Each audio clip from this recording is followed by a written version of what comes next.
بسم اللہ الرحمن الرحیم صلی اللہ علی النبی الامی وعلی آلہ واصحابہ وسلم۔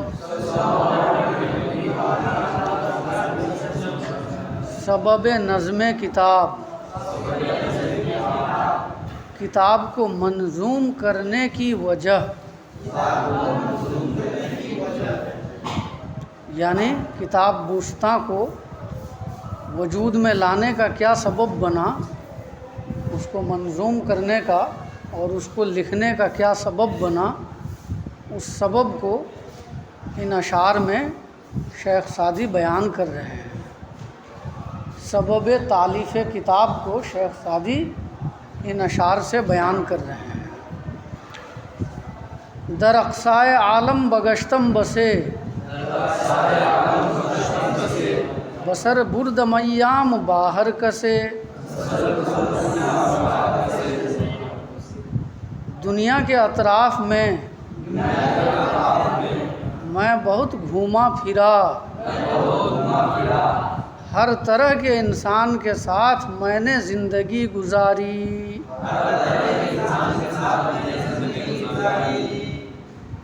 اقصائے عالم کا معنی اطراف عالم، بگشتم گشتن مصدر سے پھرنا، تمتع زہر گوشے یافتم، زہر خرمن خوشے یافتم۔ زمین کے ہر خطے سے میں نے نفع اٹھایا، ہر کھلیان سے میں نے خوشہ حاصل کیا۔ تمتع کا معنی نفع اٹھانا، فائدہ اٹھانا۔ گوشے سے مراد یعنی گوشے ارض، گوشے زمین، زمین کے ہر گوشے سے میں نے فائدہ اٹھایا، میں مستفید اور مستفید ہوا۔ سمجھ میں آیا نا؟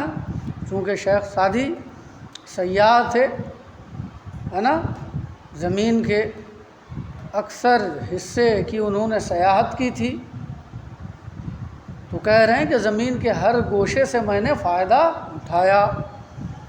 اور خرمن کا معنی ہوتا ہے غلے کا انبار، اور اس کا معنی ہوتا ہے کھلیان، جس میں غلے کو گاہتے ہیں۔ سمجھ میں آیا نا؟ بالیوں سے دانہ نکالتے ہیں، جس جگہ پر غلوں کو رکھ کر بالیوں کو جھاڑتے ہیں، اس کو کھلیان کہتے ہیں۔ اور خوشہ تو جانتے ہی ہو، بولتے ہو نا انگور کا خوشہ، تو ہر کھلیان سے میں نے خوشہ حاصل کیا۔ مراد ہر کھلیان سے میں نے خوشہ حاصل کیا، اس جملے سے مراد یہ ہے کہ فیض کی تمام بارگاہوں سے میں نے فیض حاصل کیا۔ جتنی بھی فیض کی بارگاہیں ہیں علماء سادات صوفیہ کی، ہر جگہ پہنچ کر میں نے فیض حاصل کیا۔ تو ترجمہ سمجھ گئے؟ زمین کے ہر کونے سے میں نے فائدہ اٹھایا، ہر کھلیان سے میں نے خوشہ حاصل کیا۔ چوں پاکان شیراز خاکی نہاد، ندیدم کے رحمت براں خاک باد۔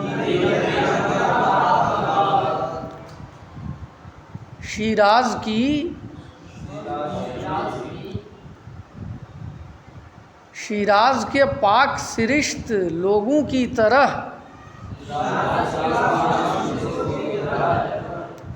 بلکہ ایسے کہو پاکان اور خاکی نہاد دونوں لفظوں کا اجتماع ہے نا، تو ترجمہ ایسے کیا جائے گا، چوں پاکان شیراز خاکی نہاد، شیراز کے منکسر المزاج پاک لوگوں کی طرح۔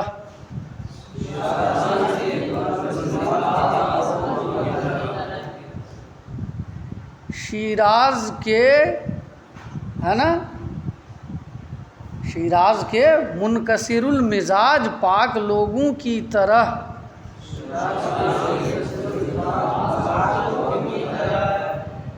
خاکی نہاد یعنی جس کی طبیعت میں انکسار ہو، خاکی طبیعت کا مالک انسان، اس کو خاکی نہاد کہتے ہیں۔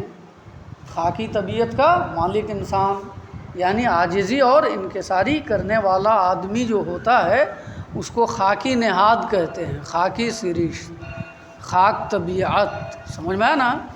ہاں، تو سلیس ترجمہ یہ ہو گیا کہ شیراز کے متواضع و منکسر المزاج پاک لوگوں کی طرح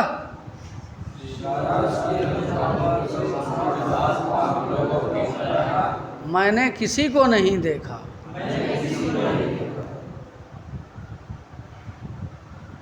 اس خاک پر خدا کی رحمت ہمیشہ نازل ہو۔ ندیدم کے رحمت براں خاک باد، وہ پہلا والا جو شعر ہے ندیدم پر معنی کی حیثیت سے مکمل ہوتا ہے، اور آگے کے جو الفاظ ہیں اس مصرعے میں کہ رحمت براں خاک باد، یہ جملہ معترضہ دعائیہ ہے۔ جب کسی چند جملوں کے درمیان معنی کے حساب سے ایک اجنبی جملہ درمیان میں آ جاتا ہے تو اس کو جملہ معترضہ کہتے ہیں، اور کبھی ایسا بھی ہوتا ہے کہ وہ ایک جملے کے اجزاء کے درمیان آ جاتا ہے، تو باتوں کے درمیان کوئی نئی بات جب داخل کر دی جاتی ہے کلام میں تو اس کو جملہ معترضہ کہتے ہیں۔ تو یہ شعر اور اس کے بعد والا شعر معنی کی حیثیت سے مربوط ہے، مگر بیچ میں جو ہے کہ رحمت براں خاک باد یہ دعائیہ جملہ ہے جو جملہ معترضہ کے طور پر ہے۔ تو ترجمہ سمجھ گئے؟ میں نے شیراز کے منکسر المزاج پاک لوگوں کی طرح کسی کو نہیں دیکھا، اس خاک پر، اس زمین پر ہمیشہ خدا کی رحمت نازل ہو۔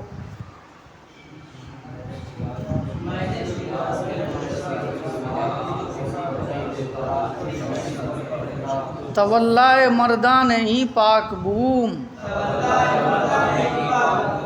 برنگے ختم خاطر از شام و روم۔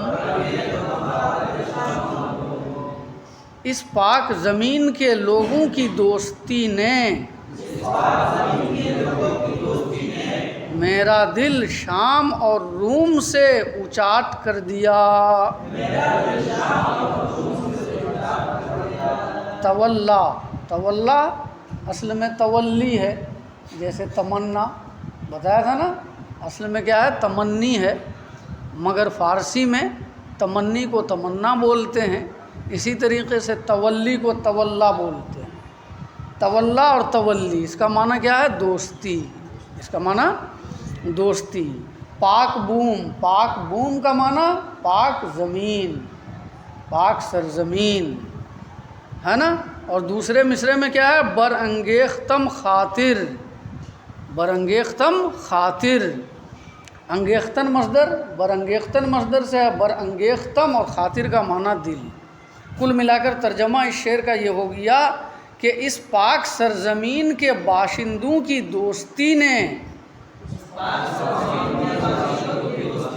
شام اور روم سے میرا دل اچاٹ کر دیا۔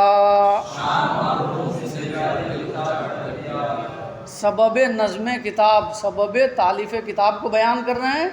پہلے جو ہے وہ اشعار میں اب تک تمہیدی الفاظ اور کلمات کا استعمال تھا، یہاں سے سبب تالیف کتاب کا بیان شروع ہو رہا ہے۔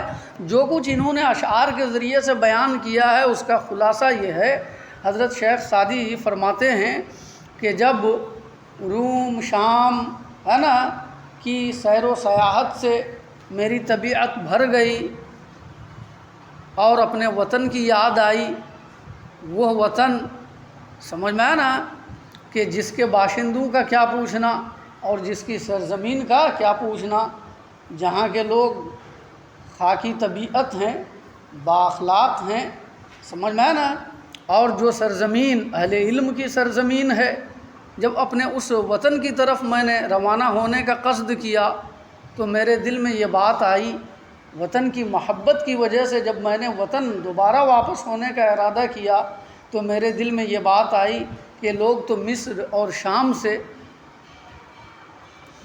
مصری لے کر جاتے ہیں، یعنی مٹھائی لے کر جاتے ہیں اپنا گھر، جب لوگ سفر سے واپس جاتے ہیں تو مٹھائی لے کر جاتے ہیں وطن والوں کے لیے، سمجھ میں ہے نا، میں کیا لے کر جاؤں؟ میرا تو جیب خالی ہے، سمجھ میں آیا نا، میں غریب بے نوا اور مفلس انسان ہوں۔ جب یہ بات دل میں آئی تو تھوڑی دیر کے لیے مجھے تکلیف ہوئی، لیکن اچانک میرے ذہن میں ایک بات آئی جس سے میں خوش ہو گیا، اور وہ یہ کہ میرے دل نے کہا کہ اے سعدی، اگر تیرا جیب خالی ہے تو کیا ہو گیا، تیری فکر تو آباد ہے۔ سمجھ میں آیا نا، تیری فکر تو آباد ہے، تو اپنے دماغ کا اور اپنی فکر کا استعمال کر کے اپنے وطن والوں کے لیے، سمجھ میں آیا نا، ایک بہترین کتاب کی تصنیف و تالیف تو کر سکتا ہے۔ وہی وہ کتاب تیرے وطن والوں کے لیے تیری طرف سے، سمجھ میں آیا نا، اس سفر کے لیے تحفہ ثابت ہوگی۔ جب یہ خیال آیا تو میں خوش ہو گیا، اور وطن آ کر میں نے ایک بہترین کتاب کی تصنیف و تالیف شروع کی، اور اسی کو میں نے اپنے وطن والوں کو بطور تحفہ کے پیش کر دیا۔ تو یہ ہے سبب تالیف کتاب، ہے نا، کہ جب مصر اور شام کی سیاحت سے میں لوٹا تو میرے دل میں یہ بات یاد آئی کہ مدتوں بعد میں وطن لوٹ رہا ہوں تو اپنے وطن والوں کے لیے کیا تحفہ لے کر جا رہا ہوں، مگر میں ایک مفلس اور قلاش انسان ٹھہرا، میرے پاس اتنے پیسے کہاں کہ میں کسی کے لیے تحفے اور تحائف اور مٹھائی لے کر جاؤں۔ اچانک میرے دل میں بات آئی کہ کیا ہو گیا اگر پیسے نہیں ہیں تو تیرے پاس اچھی فکر ہے، تو ایک اچھا ادیب ہے، تو ایک اہل علم ہے، سمجھ میں آیا نا، اپنے وطن والوں کو تو بہترین کتاب تالیف کر کے تحفے کے طور پر پیش کر سکتا ہے۔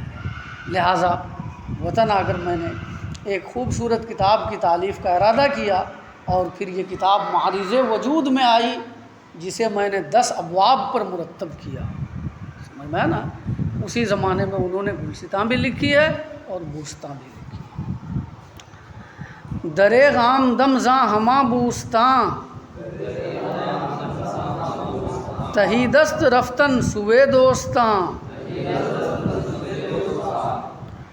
ان تمام ہرے بھرے باغات سے دوستوں کی طرف خالی ہاتھ جانے پر مجھے افسوس ہوا۔ دریغ کا معنی افسوس، کئی جگہ پڑھ چکے نا گلستاں میں، دریغ آمدم کا معنی مجھے افسوس ہوا، ٹھیک ہے۔ زاں ہماں بوستاں، ان تمام باغات سے، ہماں بوستاں، ان تمام باغات، ان تمام باغات سے مراد یہی مصر، روم اور شام کی سرسبز و شاداب زمین ہے۔ مصر، شام اور روم کی سرسبز و شاداب زمین ہے، زاں ہماں بوستاں سے مراد۔ اور تہی کا معنی خالی، تہی دست کا معنی خالی ہاتھ، سوئے دوستاں کا معنی دوستوں کی طرف۔ ترجمہ یہ ہو گیا، ان تمام ہرے بھرے باغات سے دوستوں کی طرف خالی ہاتھ جانے پر مجھے افسوس ہوا۔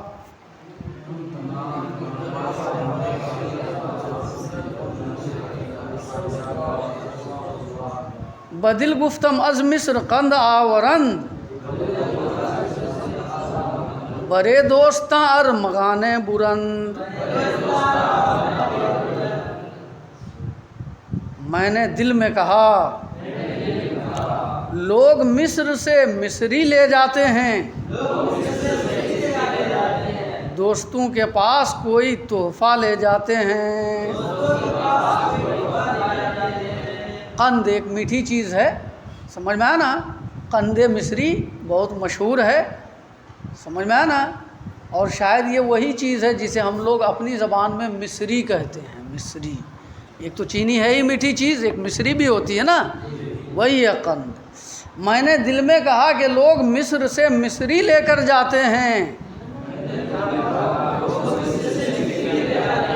شاید ہمارے ہاں مصری اسی وجہ سے کہتے بھی ہیں کہ وہ چیز اصل میں مصر کی ہے، نہیں سمجھے، مصر کی وہ ایک معروف چیز ہے۔ میں نے دل میں کہا کہ لوگ مصر سے مصری لے جاتے ہیں، دوستوں کے پاس کوئی تحفہ لے جاتے ہیں۔ برے دوستاں، برے دوستاں، دوستوں کے پاس۔